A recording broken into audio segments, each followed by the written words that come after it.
ফ্লোরিডায় মর্মান্তিক হত্যাকাণ্ডের শিকার মেধাবী শিক্ষার্থী লিমনের মরদেহ আগামীকাল সকালে দেশে পৌঁছাবে। দুই কৃতী গবেষকের অকাল বিদায়ে প্রবাস থেকে দেশ সবখানেই এখন শোকের মাতম। আইনি প্রক্রিয়া শেষে অপর শিক্ষার্থী বৃষ্টির মরদেহ দ্রুত দেশে আনার চেষ্টা চলছে। পুরো জাতি এখন এই মেধাবীদের হারিয়ে স্তব্ধ। যুক্তরাষ্ট্রের ফ্লোরিডায় নির্মম হত্যাকাণ্ডের শিকার বাংলাদেশি পিএইচডি শিক্ষার্থী জামিল আহমেদ লিমনের মরদেহ শেষ পর্যন্ত দেশে ফিরছে। দীর্ঘ প্রতীক্ষার অবসান ঘটিয়ে স্থানীয় সময় শনিবার রাত 9:45টায় এমিরেটস এয়ারলাইন্সের একটি বিমানে করে লিমনের মরদেহ ঢাকার উদ্দেশ্যে অরল্যান্ডো বিমানবন্দর ছেড়েছে।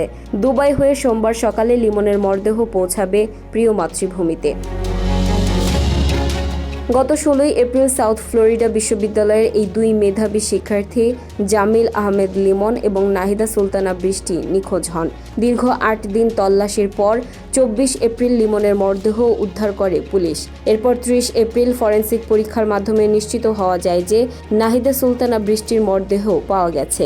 এই নৃশংস ঘটনায় পুরো প্রবাস জীবনে শোকের ছায়া নেমে এসেছে। এদিকে আগামী 6 মে যুক্তরাষ্ট্রের বৃষ্টির জানাজা শেষে তার মরদেহ বাংলাদেশে পাঠানোর প্রক্রিয়া শুরু হবে। ওয়াশিংটনের বাংলাদেশ দূতাবাস এবং মায়ামির বাংলাদেশ কনসুলেট যৌথভাবে দ্রুততম সময়ের মধ্যে মরদেহ দেশে পাঠানোর সব ব্যবস্থা নিশ্চিত করেছে। এই জোড়া হত্যাকাণ্ডের ঘটনায় অভিযুক্ত লিমনের রুমমেট হিশাম আবু ঘরভেকে গ্রেপ্তার করেছে পুলিশ। হিলসবরো কাউন্টি আদালতের নথিপত্র অনুযায়ী লিমনকে ধারালো অস্ত্রের আঘাতে অত্যন্ত নৃশংসভাবে হত্যা করা হয়েছে। হিশামের বিরুদ্ধে 2টি প্রধান ডিগ্রি পরিকল্পিত হত্যার অভিযোগ আনা হয়েছে। নিহত লিমন ইউনিভার্সিটি অব সাউথ ফ্লোরিডায় ভূগোল ও পরিবেশ বিজ্ঞান এবং বৃষ্টি কেমিক্যাল ইঞ্জিনিয়ারিংয়ে পিএইচডি করছিলেন। তাদের অকাল মৃত্যুতে পরিবারসহ সহপাঠীদের মাঝে চলছে শোকের মাতম। দোষীর দৃষ্টান্তমূলক শাস্তির দাবিতে সোচ্চার এখন দেশের সাধারণ মানুষ ও প্রবাসী বাংলাদেশিরা।